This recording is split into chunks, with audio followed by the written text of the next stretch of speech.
Hello everyone, this is Professor Sana Ansari and welcome back to my YouTube channel. Friends, as you can see on the thumbnail page, here we're going to do a quick revision lecture for the model number 1 of TY BCom Business Economics. So चलिए बढ़ते हैं हमारे video की तरफ because video हमारा होने वाला है थोड़ा लेंदी क्योंकि मॉड्यूल 1 में टोटल वी है 4 to 5 चैप्टर्स और उन 4 से 5 चैप्टर्स में से हम लोगों को कुछ ऐसे क्वेश्चंस कवर करने हैं जो फ्रीक्वेंटली पूछे जाते हैं आपके बोर्ड एग्जामिनेशन में। सो चलिए स्टार्ट करते हैं हमारे इंपॉर्टेंट क्वेश्चन। तो क्वेश्चन स्टार्ट करने से पहले बता दूं कि ये जो सॉफ्ट कॉपी मैं आपको दिखा रही हूँ यहाँ पर मैंने मेंशन कर रखा है, ठीक है।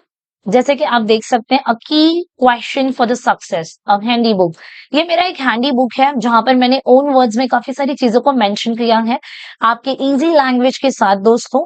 तो आप यहाँ पर देख सकते हैं और उसका फर्दर स्टडी कर सकते हैं। अगर आपको ये सॉफ्ट कॉपी की जरूरत पड़े तो आप मुझे पर्सनली कॉन्टैक्ट कर सकते हैं ऑन माई व्हाट्सएप। सो जहां पर मैं आपको जो एक सॉफ्ट कॉपी प्रोवाइड कर सकती हूँ, ठीक है फ्रेंड्स। तो चलिए आगे बढ़ते हैं एक इंपॉर्टेंट क्वेश्चन की तरफ। अब जैसे कि मैंने ऑलरेडी अपलोड कर रखा है the most frequently asked question, ठीक है। ये वीडियो का जो लिंक होगा वो मैं डिस्क्रिप्शन बॉक्स में शेयर कर दूंगी जहां से आप जो है आप देख सकते हैं कि इंपॉर्टेंट क्वेश्चन मॉड्यूल वाइज क्या क्या आ सकते हैं, ठीक है। तो चलिए बढ़ते हैं हम आगे। हमारा यहाँ पर जो सबसे पहला क्वेश्चन है इंपॉर्टेंट क्वेश्चन बैंक का, वो है इंपॉर्टेंट पॉलिसी चेंजेस इन नैप 1991। सबसे पहले मैं आपको बताना चाहूंगी कि नैप होता क्या है। So NEP is nothing but the new economic policy. India की जो इकोनॉमी है इसमें 1991 सबसे क्रूशियल ईयर रहा है, ठीक है, सबसे important year. Because prior to 1991 हमें बहुत सारे रेस्ट्रिक्शंस होते थे जहां से हमारा इकोनॉमी ग्रो नहीं कर पाता था, और जब इकोनॉमी ग्रो नहीं करेगा तो डेवलपमेंट कैसे होगी, है ना। सो हमारे पास ये क्वेश्चन है दोस्तों। मैं आपको बताना चाहूंगी कि अगर आप इस वीडियो को देख रहे हैं, सुन रहे हैं, सो मेक श्योर आप एक नोटबुक लें, एक पेन ले, और जो भी स्टडी मटेरियल आपके पास है आप उसे लेकर बैठे ताकि आपका साइमल्टेनियसली रिवीजन होता जाए, ठीक है। सो यहाँ पर सबसे पहले तो बात ये आती है क्वेश्चन की, and here the question is important policy changes in नैप 1991। अब इसमें दो पार्ट है friends. First one we have macro economic stabilisation and second मैं आपको बाद में बताती हूँ दैट इज स्ट्रक्चरल रिफॉर्म्स। पहले हम सीख लेंगे मैक्रो इकोनॉमिक स्टेबलाइजेशन में क्या हुआ। देखिए 1991 में ना हमने जब पॉलिसी बनाना स्टार्ट की तो हमने सबसे पहला पॉलिसी बनाया जिससे हमारा इकोनॉमी स्टेबलाइज हो जाए। स्टेबलाइज मतलब जो भी फ्लक्चुएशंस हो रही थी उसको कंट्रोल और स्टेबलाइज करने के लिए prime minister PV Narasimha Rao के अंडर हम लोगों ने इस पॉलिसी को इंट्रोड्यूस किया था दोस्तों। और इसके 3 मेजर कॉम्पोनेंट्स हैं और वो कंपोनेंट्स को हम कहते हैं LPG, that is liberalisation, privatisation and globalisation. Okay, आप यहाँ पर देख पा रहे हैं कि लिबरलाइजेशन का मतलब होता है फ्रीडम।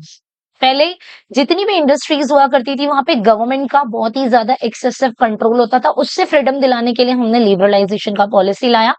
फिर हमारे पास आता है फ्रेंड्स ग्लोबल प्राइवेटाइजेशन। प्राइवेटाइजेशन में हम ट्राई करते हैं पब्लिक सेक्टर के रोल को कम करने के लिए और प्राइवेट सेक्टर को बढ़ाने के लिए, यानी गवर्नमेंट की रोल को कम करना और पब्लिक के रोल को, मतलब प्राइवेट प्राइवेट आप और मेरे रोल को बढ़ाने की कोशिश की जाने लगी। फिर ग्लोबलाइजेशन का मतलब होता है integration of national economy with world economy, that is nothing but the import and exports और trying to maintain the good relationship और the trade relationship between the countries. For example India have very good relationship with China, Japan, Germany.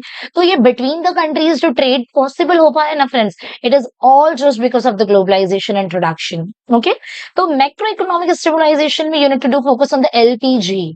Okay, अब हम देखते हैं कि आगे क्या है। सेकेंड जो है ना इस क्वेश्चन का part, second part is structural reforms. हमने पहले इकोनॉमी को स्टेबलाइज करने की कोशिश की और बाद में हमने हमारी इकोनॉमी के स्ट्रक्चर में चेंजेस लाने की कोशिश की। स्ट्रक्चर में चेंजेस लाने के लिए क्या किया गया दोस्तों, तो देखिए यहां पर हमने किया इंडस्ट्रीज में चेंजेस, लाइसेंस वगैरह फ्री कर देना। पब्लिक सेक्टर जैसे मैंने प्राइवेटाइजेशन ऑलरेडी बताया। Trade and capital flows, trade में जैसे कि एक्सपोर्ट में कंजम्पशन देना, एक्सेप्शंस देना और इंपोर्ट को थोड़ा सा रेस्ट्रिक्टिव रखना। और financial sector reforms like banking etcetera. Okay friends, तो मैंने शॉर्ट में बता दिया, रिवीजन हम इसी तरीके से करेंगे। एंड यस, डीपली के लिए you need to just go through with the content and nothing, because जो मेन हेडर्स है वो मैं आपके साथ डिस्कस कर ले रही हूँ, ठीक है। तो चलिए बढ़ते हैं आगे हमारे क्वेश्चन की तरफ। हमारा जो सेकंड क्वेश्चन है ना according to the question bank friends, वो है government policies and programmes on education and health. देखिए या तो हेल्थ के बारे ओके, तो एजुकेशन या हेल्थ में से आप लोगों को कुछ भी एक पूछा जा सकता है। तो हम बढ़ते हैं अब हमारे एजुकेशन पॉलिसीज के बारे में पढ़ने के लिए।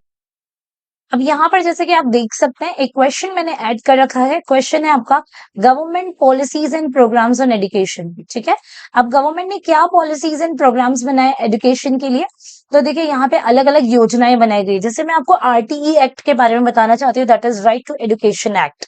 ठीक है, अब ये जो एक्ट है ना 2009 में बनाया गया था फ्रेंड्स, और इस एक्ट को बनाने का एक ही मकसद था कि यहाँ पर हम क्या कर सकते हैं, free and elementary education provide कर सकते हैं, स्पेशली 6 साल से लेके 14 साल तक के उम्र के बच्चों के लिए।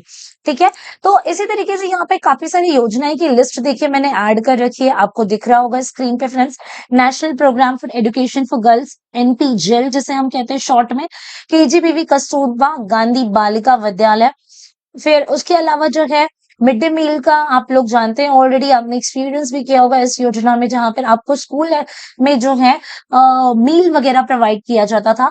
एंड सर्व शिक्षा अभियान का दूसरा नाम है राइट टू एजुकेशन, जिसके बारे में अभी मैंने आपको बताया, 6 साल से लेकर 14 साल तक की उम्र के बच्चों को फ्री एजुकेशन देना। तो अगर आपको पूछता है ना कि गवर्नमेंट ने क्या योजनाएं या स्कीम्स बनाई है एजुकेशन के लिए, तो आपको ये 10 योजनाएं लिखनी है फ्रेंड्स। ठीक है, तो इस तरीके से आप जो है पेज का स्क्रीनशॉट वगैरह ले सकते हैं। एंड यस, मैंने यहाँ पर जो है नीचे ऑलरेडी सारी योजनाओं के बारे में थोड़ा थोड़ा सा डिस्क्रिप्शन भी दिया हुआ है, आप अच्छे तरीके से यहाँ से भी देख सकते हैं। ठीक है, तो ये प्लान्स एंड पॉलिसीज अच्छे तरीके से रखना है। अब हेल्थ केयर पे क्या है, तो देखिए आपको एजुकेशन या हेल्थ केयर पूछेगा, मैंने बताया हेल्थ केयर पे क्या है। सो बेसिकली हेल्थ केयर पे जो योजना है ना वो हेल्थ से रिलेटेड है। जैसे हमारे विलेज में अभी भी जो अच्छी तरीके से आपने देखा है कि अगर किसी को हार्ट का बीमारी हो जाता है, सो लोग यहाँ पे सिटीज इन टाउन्स में माइग्रेट करते हैं। तो हम लोगों ने यहाँ पे ट्राई किया है कि हम प्राइमरी लेवल, सेकेंडरी लेवल और टर्शरी लेवल, हर लेवल पे हम ट्राई करेंगे हेल्थ केयर के इंफ्रास्ट्रक्चर को बिल्डअप करने के लिए, मतलब हॉस्पिटल्स, नर्सिंग हाउसेस या छोटे मोटे जो भी है आपके डिस्ट्रिक्ट हॉस्पिटल्स वगैरह बनाने की कोशिश करेंगे। ठीक है, फिर उसके बाद जो है अगेन यहाँ पर भी कुछ प्लान्स एंड पॉलिसीज जो है गवर्नमेंट ने बना रखी है। आप देख सकते हैं public health care programmes and policies, तो अलग अलग तरीके से, जिसमें पोलियो वगैरह हो गया, कम्युनिकेबल डिसीजेस के लिए, ठीक है, और नॉन कम्युनिकेबल डिसीजेस वगैरह, इन दोनों के लिए। कम्युनिकेबल डिसीजेस जो एक दूसरे को छूने से या पास में होने की वजह से बीमारियां हो जाती हैं। नॉन कम्युनिकेबल लाइक अगर आपको फीवर वगैरह हो रहा है, आप अगर ब्लाइंड है या कोई भी रीजन है, तो ये सारे रीजन जो एक दूसरे से फैलने वाली बीमारियां नहीं है, तो इन्हें हम कहते हैं नॉन कम्युनिकेबल, जैसे इंजरी हो जाना, ट्रॉमा हो जाना, ये सारी चीजें। ओके, तो इन दोनों क्वेश्चन को आपको दोस्तों अच्छे तरीके से पढ़ना है, मैंने बुक में मेंशन कर रखा है, और आपके उसके ऊपर जो आपको वीडियोस भी है। नाउ थर्ड क्वेश्चन मैंने आपको दिया सस्टेनेबल डेवलपमेंट गोल्स। अब sustainable development goals friends, trust my words, this is very very important question. SDGs जो है टोटल हमारे पास 17 तरीकों के गोल्स है दोस्तों। अब ये गोल्स जो 2015 में बनाया गया था इन द मंथ ऑफ सितंबर, और इसके पीछे ऑब्जेक्टिव ये था कि हम इसको 2030 तक अचीव कर लें दोस्तों। ठीक है, तो यहाँ पर जैसे मैं हाईलाइट कर देती हूँ चीजों को, 2030 तक अचीव करना था, 2015 में बनाया गया था। And total we have 17 sustainable development गोल।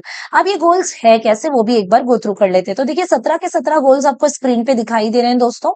आप सबसे पहले देखिए poverty, no poverty, zero hunger, good health and wellbeing, education, gender equality, water sanitation, फिर clean energy, decent work environment, innovation infrastructure, और फिर इनइक्वालिटी को रिड्यूस करना, सिटीज एंड कम्युनिटीज को बिल्डअप करना, फिर इसके अलावा प्रोडक्शन करना, कंजम्पशन रिस्पॉन्सिबल, क्लाइमेट एक्शन, फिर life below the water, life on land, and इसके अलावा पीस एंड जस्टिस प्रोवाइड करना, हार्मनी मेंटेन करना, एंड लास्ट था partnership with the neighbouring countries to achieve certain goals. Okay, तो यहाँ पर इस तरीके से गोल्स हैं फ्रेंड्स, बट आपको 17 के 17 नहीं पूछे जाते, यहाँ पर आपको रिसेंट इनिशिएटिव्स पूछा जाएगा कि रिसेंटली हम लोग इनिशिएटिव कौन से गोल्स को अचीव करने के लिए ले रहे हैं। जैसे पॉवर्टी, भुखमरी, ये सब खत्म करने के लिए फोकस किया जा रहा है, तो इनमें से 7 को ही पूछा जाता है।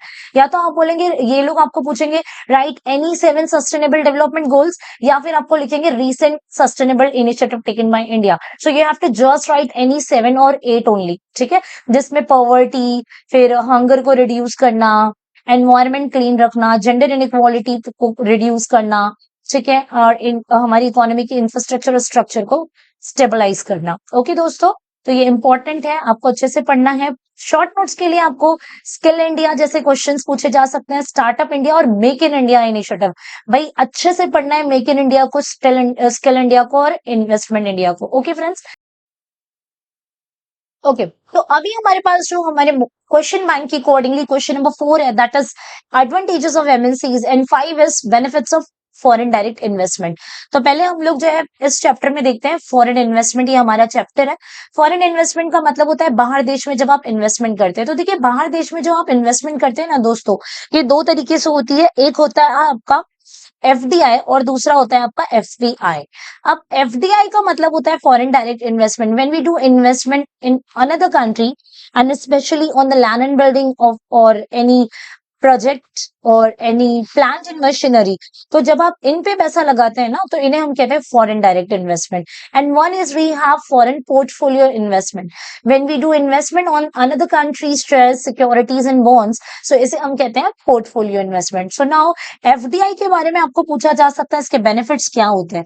तो देखिए, अगर आप जो है किसी और कंट्री में पैसा लगाते हैं, ठीक है, फॉरेन डायरेक्ट इन्वेस्टमेंट करते हैं, तो आपको फायदा क्या है। तो पहले तो यहाँ पे मैंने कुछ टाइप्स मेंशन किया है, टाइप्स को एक बार गो थ्रू जरूर करना। यहाँ पर फायदा क्या क्या होने वाला है भाई, ये पढ़ लेते हैं। सबसे पहले तो इन्वेस्टमेंट बढ़ेगा, जब आप कहीं पर पैसा लगा रहे हो, ठीक है, तो इससे क्या होगा ना, आपको रिटर्न्स मिलने वाले हैं। तो आपका इन्वेस्टमेंट लेवल इंक्रीज हो रहा है because you are doing investment somewhere.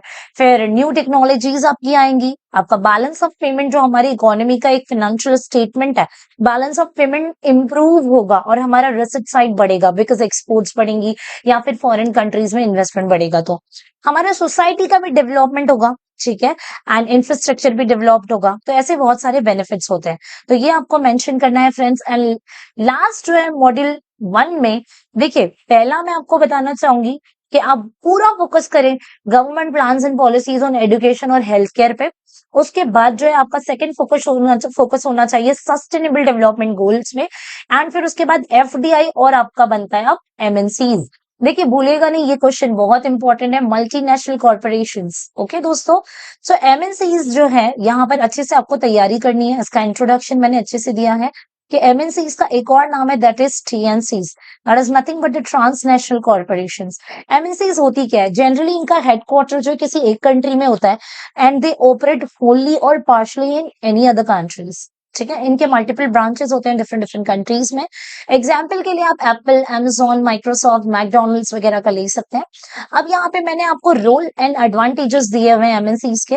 Role पूछे, एडवांटेजेस पूछे, you guys need to write the same answer. देखिए एमएनसीज जब मल्टीनेशनल कंपनीज का कोई भी ब्रांच, अब मैकडी का यहाँ पे ब्रांच चल रहा है, सो मैकडी की वजह से लोगों को एम्प्लॉयमेंट मिल रहा है, डायरेक्ट एम्प्लॉयमेंट, लोगों को एम्प्लॉयमेंट अपॉर्चुनिटी मिलना।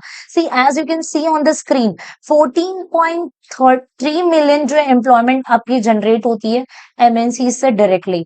इनडायरेक्टली एनवायरमेंट कैसे जनरेट होगा कि आप कहीं ना कहीं सप्लायर्स या छोटे मोटे रॉ मटेरियल्स खरीद रहे हैं, तो उनको भी भाई कहीं ना कहीं एम्प्लॉयमेंट अपॉर्चुनिटी मिल रहा है। एमएनसी की वजह से एफडीआई बढ़ रहा है, टेक्नोलॉजी एक्सचेंज हो रही है, आइडियाज एक्सचेंज हो रहे हैं, स्किल्स एक्सचेंज हो रहे हैं दोस्तों, ठीक है। लोगों का इनकम बढ़ रहा है, स्टैंडर्ड ऑफ लिविंग बढ़ रहा है, कंपिटिटिवनेस बढ़ रहा है, इंडस्ट्रियलाइजेशन हो रहा है, आपके कॉन्टैक्ट्स अच्छे हो रहे हैं, ज्यादा से ज्यादा प्रोडक्टिविटी हो रही है, टेक्नोलॉजी डिफ्यूजन हो रहा है, वेल्थ क्रिएट हो रहा है, हमारी इकोनॉमी में इनकम जनरेट हो रहा है ना। तो और simultaneously most of the important thing जिसे हमने सस्टेनेबल डेवलपमेंट गोल में भी डाला है, that is to reduce poverty. So MNCs के रोल की वजह से हमारे देश में पॉवर्टी भी कहीं ना कहीं कम हो रही है। सो एडवांटेजेस और डिसएडवांटेजेस दोनों मैंने रखा है। डिसएडवांटेज वाला पॉइंट ये है कि इनका मोनोपोली हो जाता है, ये लो और चीप रेट में हमारे लेबर खरीद जाते हैं, ठीक है। तो ये थोड़ा सा हमारे लिए एक डिसएडवांटेज वाला पॉइंट है दोस्तों। तो मेक श्योर कि मॉड्यूल 1 का रिवीजन यहाँ पर खत्म होता है। किसी को कोई भी doubt and difficulty, so please do comment on my YouTube channel. Book चाहिए आप मैसेज करें, जो भी जिस तरीके का भी प्रॉब्लम हो, you can do message to me. That's all enough for today, friends, and all the best for your business economics T1 BCom examination. Do your best. Bye bye. Have a nice day and take care, everyone.